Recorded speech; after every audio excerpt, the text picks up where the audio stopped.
Bismillahirrahmanirrahim. Assalamualaikum warahmatullahi wabarakatuh. Baiklah, perkenalkan nama saya Muhammad Andri, NIM 121204137772. Di sini saya akan menjawab pertanyaan UAS Matkul Ilmu Kalam. Soal yang pertama ialah jelaskan tentang ahli sunnah dan sejarahnya. Ada seorang ulama Usuluddin yang besar, yaitu Syekh Abu Hasan Ali Asy'ari, lahir di Basrah tahun 260 Hijriah. Wafat juga di Basrah tahun 324 Hijriah dalam usia 54 tahun. Karena itu ada orang yang memberi nama kepada kaum Ahlus Sunnah wal Jamaah dengan kaum Asy'aribat, Jama' dan Asy'ari, dikaitkan kepada Imam Abu Hasan Ali Asy'ari tersebut dalam kitab-kitab Usuluddin. Biasa juga dijumpai perkataan Sunni, kependekan Ahlus Sunnah wal Jamaah, orang-orang yang dinamai Sunniyun. Arti Ahlus Sunnah ialah menganut sunnah Nabi. Arti wal Jamaah ialah menganut itikat sebagai itikat jamaah sahabat-sahabat Nabi, kaum Ahlus Sunnah wal Jamaah. Kaum Ahlus Sunnah wal Jamaah ialah kaum yang menganut sebagai itikat yang dianut oleh Nabi Muhammad SAW dan sahabat-sahabat beliau. Nabi dan sahabat itu telah termaktub dalam Al-Quran dan dalam sunnah Rasul secara terpencar-pencar, belum tersusun rapi dan teratur, kemudian dikumpulkan dan dirumuskan. Kaum Ahlus Sunnah wal Jamaah muncul pada abad ketiga Hijriah sebagai reaksi dari fikrah yang sesaat tadi. Maka pada akhir abad ketiga Hijriah timbullah golongan yang bernama kaum Ahlus Sunnah wal Jamaah yang dikepalai oleh dua orang ulama besar dalam Usuluddin, yaitu Syekh Abdul Hasan Ali Al-Fu'ari dan Syekh Abdul Mansur Al-Maturidi. Perkataan Ahlus Sunnah wal Jamaah kadang-kadang dipendekkan penyebutan dengan Ahlus Sunnah saja atau Sunni Safa, dan kadang-kadang disebut Asy'ari atau Asy'airah, dikaitkan kepada guru besarnya yang pertama, Abu Hasan Ali Asy'ari. Sejarah ringkas guru besar ini adalah nama lengkap beliau ialah Abu Hasan Ali bin Ismail bin Abi Bashar Ishaq bin Sa'im bin Ismail bin Abdillah bin Musa bin Bilal bin Abi Burdah bin Abi Musa al-Asy'ari. Abi Musa ini seorang sahabat Nabi yang terkenal dalam sejarah Islam. Abu Hasan lahir di Basrah atau di Irak tahun 260 Hijriah, yakni 55 tahun sesudah meninggalnya Imam Syafi'i radhiyallahu anhu, dan meninggal di Basrah juga pada tahun 324 Hijriah dalam usia 64 tahun. Pertanyaan nomor 2, yaitu sebutkan 13 sifat Allah dan lengkap dengan dalilnya. Yang pertama ada wujud, artinya ada. Quran surah As-Sajdah ayat 4. Allahul ladzi khalaqas samawati wal ard wa ma bainahuma fi sittati ayyam tsumma stawa 'alal arsy ma lakum min dunihi min waliyyin wala syafi' afala tazakkarun. Yang kedua ada qidam, artinya dahulu. Quran Al-Hadid ayat 3. Wal awwalu wal akhiru waz zahiru wal batinu wa huwa ala bikulli syai'in alim. Yang ketiga ada baqa, artinya kekal. Quran surah Ar-Rahman 26-27. Kullu man 'alaiha fa wa yabqa wajhu rabbika dzul jalali wal ikram. Yang keempat ada mukhalafatul lil hawadisi, artinya berbeda dari semua makhluk. Quran Al-Ikhlas ayat 4. Walam yakul lahu kufuwan ahad.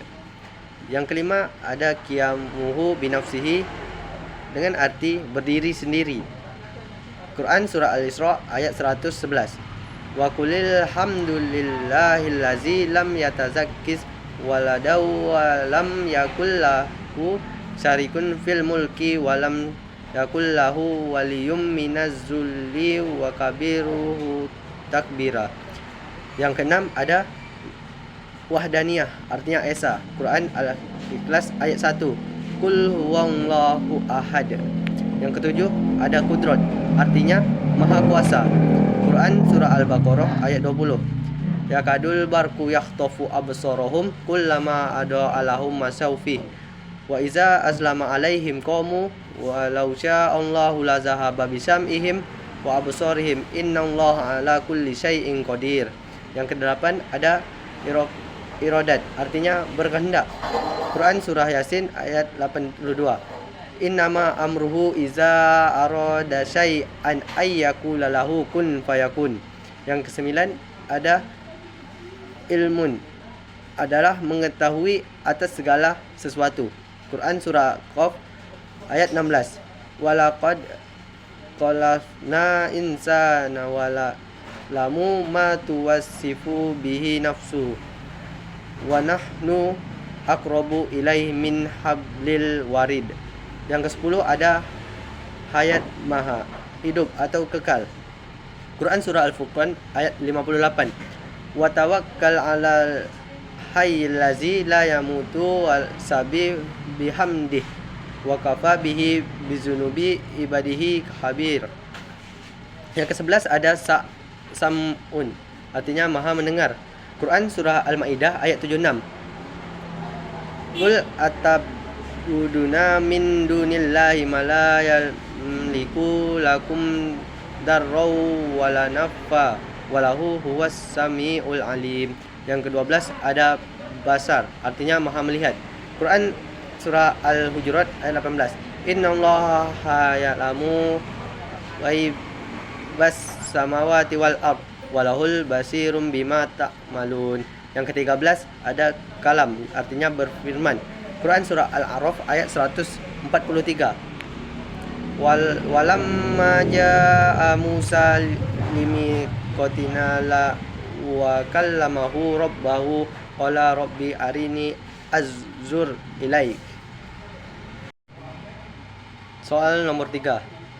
Jelaskan sebuah perkara yang membuat seorang muslim menjadi kafir.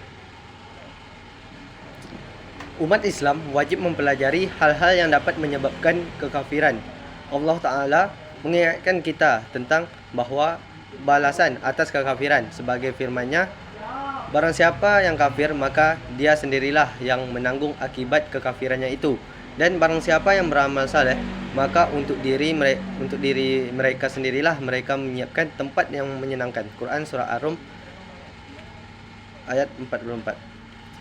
Dari Abu Dzar radhiyallahu anhu bahwa dia mendengar Rasulullah SAW bersabda, tidaklah seorang yang mengakui orang lain sebagai bapaknya padahal ia mengetahui bahwa dia bukan bapaknya, maka ia telah kafir. Barang siapa yang mengaku-ngaku sesuatu yang bukan miliknya, maka ia bukan dari golongan kami, dan berarti ia akan menempati tempat duduk dari neraka. Dan barang siapa yang memanggil seorang dengan kekufuran atau berkata wahai musuh Allah, padahal tidak demikian, kecuali perkataan tersebut akan kembali padanya. Hadis riwayat Muslim, hadis nomor 93. Lalu apa saja yang perbuatan yang dapat menyebabkan kekafiran? Yaitu pertama, menisbatkan nasab dirinya kepada orang lain yang bukan ayah kandungnya. Kedua, memanggil orang lain dengan panggilan atau gelar kekafiran atau sebagai musuh Allah. Dan akhir, mengaku-ngaku barang atau aset milik orang lain sebagai barang atau aset miliknya pribadi. Mungkin itu saja yang dapat saya jawab. Lebih dan kurang saya mohon maaf. Wabillahi taufiq wal hidayah. Wassalamualaikum warahmatullahi wabarakatuh.